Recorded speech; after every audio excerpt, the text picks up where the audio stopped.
Bem-vindos ao Historizando! O nosso assunto de hoje é a questão da semana. Para quem não sabe do que eu tô falando, toda terça-feira aqui no Historizando a gente corrige questão para te ajudar a fazer melhor as suas provas. Hoje nós vamos comentar sobre uma prova que está chegando, que é a Universidade Federal do Rio Grande do Sul. Então, se você vai fazer essa prova, já deixa o seu like e se inscreve no canal para não perder nenhum conteúdo. Trouxe aqui algumas questões para a gente fazer comentários e entender um pouco mais sobre essa prova. Vamos lá. Leia o segmento abaixo de Mariana Cassino, pesquisadora do Instituto Nacional de Pesquisas da Amazônia, o INPA. Tudo indica que é uma floresta cultural que foi sendo enriquecida e construída ao longo dos anos de ocupação da área pelas pessoas que viveram ali. Até mesmo o solo que tem indícios de transformação humana. Esse manejo é fundamental para a manutenção da Amazônia que temos hoje. Sem isso, ela não seria a mesma. Essas populações são fundamentais para a conservação da floresta. Nossa sociedade tende a separar a natureza e a cultura, mas as populações indígenas da Amazônia não fazem essa separação. Tendo em vista essa história de longa duração da Amazônia, de íntima ligação entre pessoas e florestas, esse manejo é fundamental para pensarmos o modelo da Amazônia hoje. Olha só, tem um vídeo aqui, eu vou colocar aqui para vocês, que é sobre o homem e o meio ambiente, o ser humano e o meio ambiente, a relação dele ao longo do tempo. Esse vídeo serve para você entender um pouco o processo histórico de relação do meio ambiente.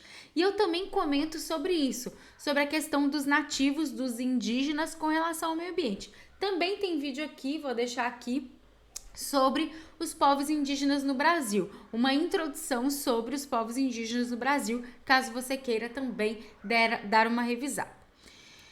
Aqui o texto é o complexo arqueológico de grandes proporções e descoberto da Amazônia Central, o Globo em 2019.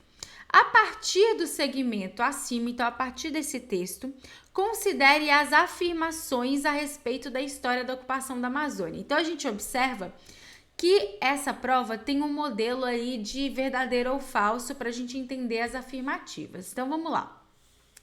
A ocupação indígena na Amazônia caracterizou-se pela monocultura intensiva, provocando transformações no solo? Falso. Mas Tati aqui fala de transformação no solo, né? Cadê? Aqui, ó. Até mesmo o solo que tem indícios de transformação. Beleza.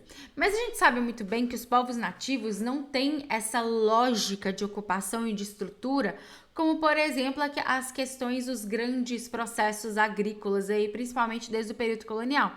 Então, não existe essa semelhança. A maioria das vezes, as questões agrícolas dos povos nativos e indígenas é para subsistência e não uma monocultura intensiva. Para quem não sabe, monocultura de um produto só, né? Focado mais em questões mercadológicas. 2.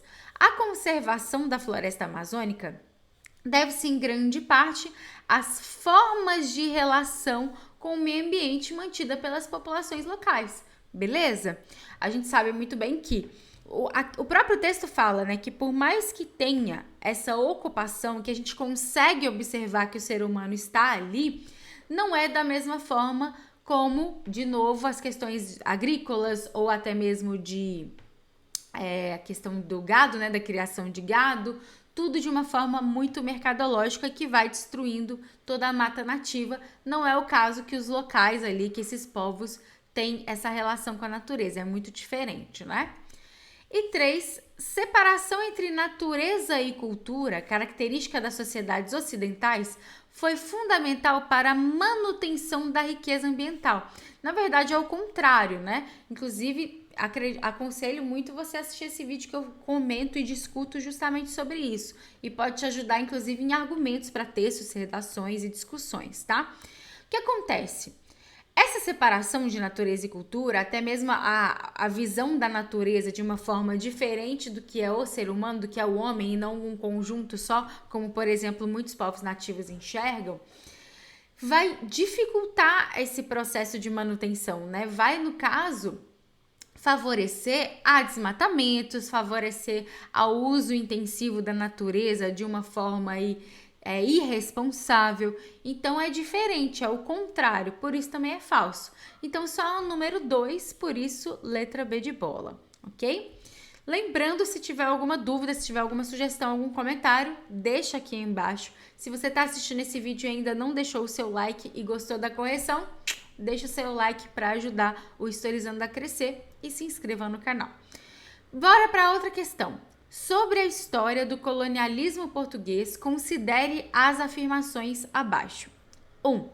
A partir do século XV, Portugal estabeleceu colônias, entrepostos comerciais e feitorias na África, na América e na Ásia, o que lhe permitiu transformar-se em um extenso império ultramarino. Sim, inclusive, eu vou deixar aqui nos cards, nós temos aí um vídeo sobre expansão marítima, em que a gente observa que Portugal vai ser pioneiro em todo esse processo e por isso importante e interessante essa construção desde o século XV. 2.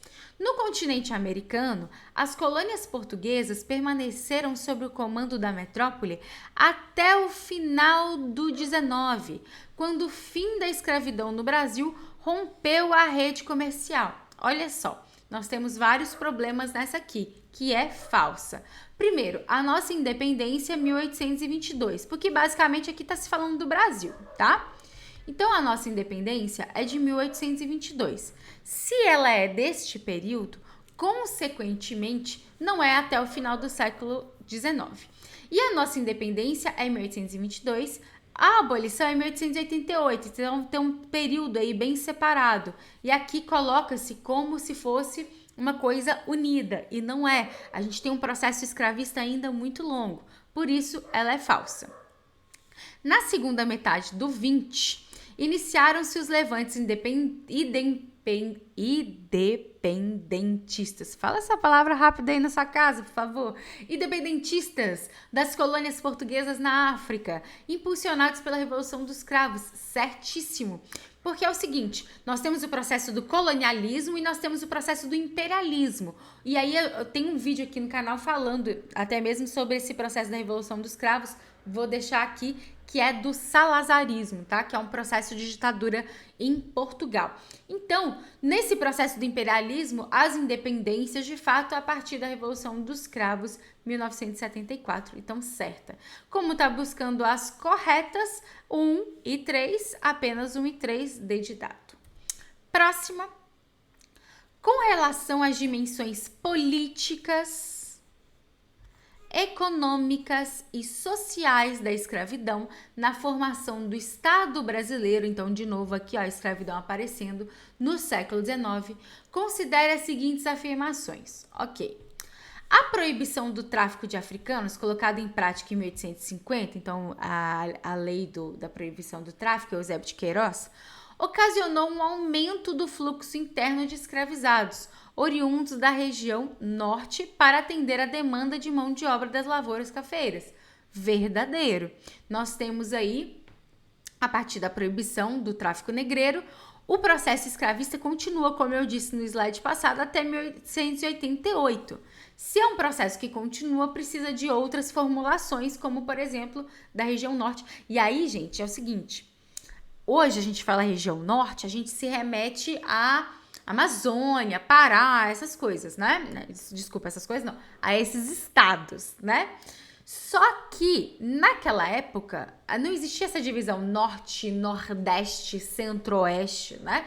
Então, se referir ao norte, envolve também ao que a gente conhece hoje como nordeste, ok? Então, toma cuidado com isso. O norte é o norte do Brasil nesse caso aqui. As ameaças internacionais de grupos e entidades abolicionistas motivaram esforços de defesa do regime escravista, articulando interesses comuns de setores da elite brasileira com comerciantes da América Hispânica e dos Estados Unidos. Ok. E aí é o seguinte, tem que tomar cuidado porque essas ameaças de grupos internacionais aconteceram ao longo de todo o século XIX. Porém, da metade para o final do XIX, vários outros grupos começam a se unir dentro desse regime abolicionista. Então, isso vai acontecer e vai fazer pressão para a abolição do Brasil. Gente, o Brasil vai ser um dos últimos, se não o último país aí a abolir o processo escravista no mundo. Então, vai ter pressão, sim, externa acontecendo, tá? 3. A dinâmica do mercado externo e o desenvolvimento do capitalismo industrial tornaram consensual na elite política imperial o apoio ao fim da escravidão, aproximando Lusíadas e Saquaremas, para quem não sabe, são referências aqui aos conservadores e aos liberais, durante a chamada Grande Conciliação ocorrida no Segundo Reinado. Nós temos vários erros aqui. Vamos aí resumir um pouquinho esses erros. Primeiro, a dinâmica do mercado externo e o desenvolvimento do capitalismo industrial. Isso aqui rolou externamente. Nós temos o desenvolvimento do capitalismo industrial no Brasil nesse momento? Não, tá? Então, externamente pode até ter que esteja acontecendo aí devido à questão das revoluções industriais. Aí tá. Foi consensual? Toda a elite brasileira apoiou o fim da escravidão? Não. Inclusive, graças a isso, a essas divergências e até mesmo as elites conservadoras do Brasil quererem continuar com o processo escravista, é que nós temos uma grande crise do Segundo Reinado. Vou deixar aqui, nós temos vídeo de Segundo Reinado com um resumo muito bom de Segundo Reinado para vocês. E tem também um vídeo mais recente que é o Vai Cair no Enem. E assim, gente, o título Vai Cair no Enem é justamente para chamar a atenção da maioria das pessoas que vão fazer a prova do Enem. Mas isso não quer dizer que os dados que estão lá não sirvam para outras provas. Serve e muito para outras provas, tá? Então, é uma playlist de revisão com vídeos curtos, com temas super importantes. Eu aconselho muito, se você tá aí querendo revisar a história, a assistir a esses vídeos, tá? Então, não é um consenso. A maior parte da elite conservadora, principalmente os grandes agricultores, cafeicultores, conservadores, não querem o fim da escravidão. E é um dos motivos do fim do Segundo Reinado também, né? Porque você tem aí várias pressões acontecendo e, querendo ou não, se você toma uma atitude, você necessariamente desagrada um outro grande grupo, tá? Então, isso aqui é falso, beleza? Então, não tem essa grande... e até mesmo grande conciliação aqui, na verdade, vai rolar aí no meados do século XIX, essa questão dos partidos, né, dos liberais, conservadores, tentarem aí se conciliar, por isso esse nome. Então, ele coloca esse nome aqui de uma forma errada também, ok? Por isso, nós temos aqui, né, 1 e 2, apenas 1 e 2 desde dado. Gostou desse vídeo? Deixa seu like. Chegou até o final desse vídeo? Escreve aí, cheguei até o final. Vamos pensar em alguma coisa aqui para vocês escreverem, para quem chegou até o final e só quem é até o final saber.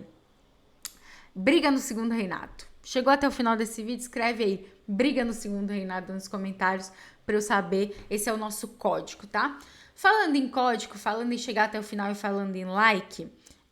se esse vídeo tiver uma boa resposta, eu pretendo fazer outro vídeo antes da prova para vocês, tá? Então me ajudem, compartilhem, curtam, se inscrevam, comentem, eu posso fazer mais um sobre essa prova, tá bom? Historizando Tati em todas as redes sociais, aqui no YouTube é Historizando. Muito obrigada pela sua atenção, um beijo e até a próxima.